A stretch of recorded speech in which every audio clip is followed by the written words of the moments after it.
Let me just make this very clear. Without an actual pneumatic staple gun and just the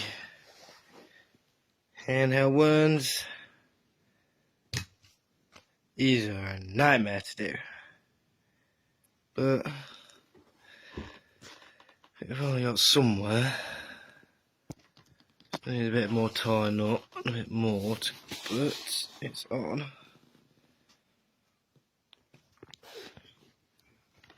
I've run out of pretty much all my staples because you just plough through staples and then probably maybe one in every 40 or 50 might go in if you're lucky.